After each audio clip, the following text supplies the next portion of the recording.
ओम श्री विष्णुवे नमः। जय श्री राधे कृष्ण मित्रों, आज के इस वीडियो में हम आपको कार्तिक मास महात्म्य के 29वें अध्याय की कथा को सुनाएंगे। तो बहुत ही ध्यानपूर्वक इस कथा को सुनिएगा। राजा पृथु ने कहा, हे मुनि श्रेष्ठ, आपने कलह द्वारा मुक्ति पाए जाने का वृतांत मुझसे कहा, जिसे मैंने बहुत ही ध्यानपूर्वक सुना। हे नारद जी, ये काम उन दो नदियों के प्रभाव से हुआ था। कृपा करके ये मुझे बताने की कृपा कीजिए। नारद जी बोले, हे राजन, कृष्णा नदी साक्षात भगवान श्री कृष्ण महाराज का शरीर और वेणी नामक नदी भगवान शंकर का शरीर है।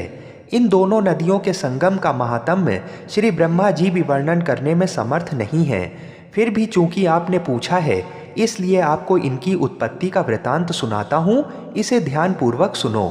चाक्षु मनवंतर के आरंभ में ब्रह्मा जी ने सह पर्वत के शिखर पर यज्ञ करने का निश्चय किया।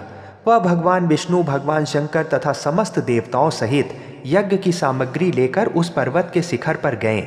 महर्षि भृगु आदि ऋषियों ने ब्रह्म मुहूर्त में उन्हें दीक्षा देने का विचार किया। तत्पश्चात भगवान विष्णु ने ब्रह्मा जी की भार्या त्वरा को बुलवाया। वह बड़ी धीमी गति से आ रही थीं।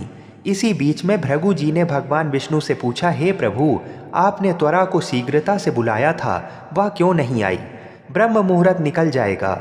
इस पर भगवान विष्णु बोले, यदि त्वरा यथा समय यहाँ नहीं आती है तो आप गायत्री को ही स्त्री मानकर दीक्षा विधान कर दीजिएगा।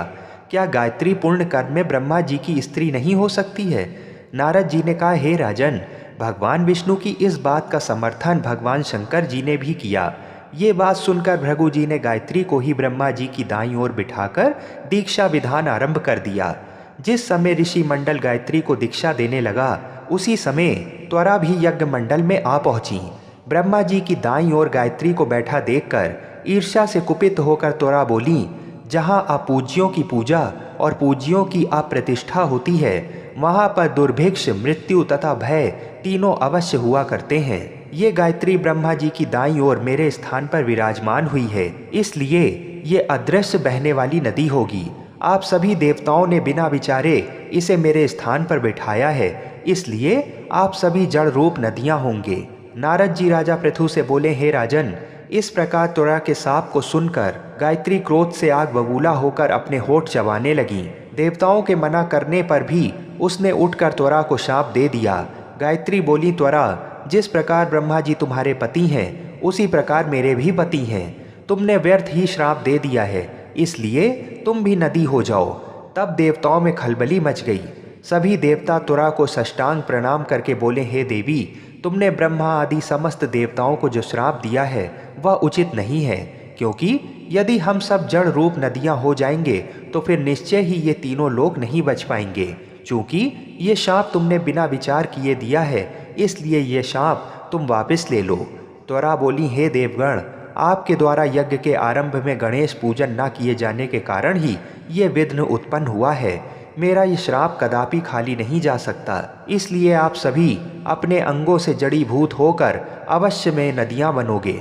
हम दोनों सौतने भी अपने अपने वंशों पश्चिम में बहने वाली नदियां बनेंगी। नारद जी राजा पृथु से बोले, हे राजन, त्वरा के ये वचन सुनकर भगवान विष्णु, शंकर आदि सभी देवता अपने अपने अंशों से नदियां बन गए।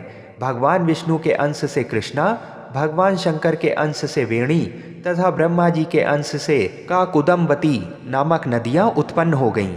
समस्त देवताओं ने अपने अंशों को जड़ बनाकर वहीं सह पर्वत पर फेंक दिया। फिर उन लोगों के अंश पृथक पृथक नदियों के रूप में बहने लगे। देवताओं के अंशों से सहस्त्रों की संख्या में पश्चिम की ओर बहने वाली नदियां उत्पन्न हो गईं। गायत्री और त्वरा दोनों पश्चिम की ओर बहने वाली नदियां होकर एक साथ बहने लगीं। उन दोनों का नाम सावित्री पड़ा। ब्रह्मा जी ने यज्ञ स्थल पर भगवान विष्णु तथा भगवान शंकर की स्थापना की। दोनों देवता महाबल तथा अति बल के नाम से प्रसिद्ध हुए। हे राजन, कृष्णा और वेणी नदी की उत्पत्ति का ये वर्णन जो भी मनुष्य सुनेगा या सुनाएगा, उसे नदियों के दर्शन और स्नान का फल प्राप्त होगा। बोलिए श्री राधा कृष्ण भगवान की जय। आगे का अध्याय सुनने के लिए हमारे चैनल को अवश्य सब्सक्राइब करें। जय श्री लक्ष्मी नारायण जी की।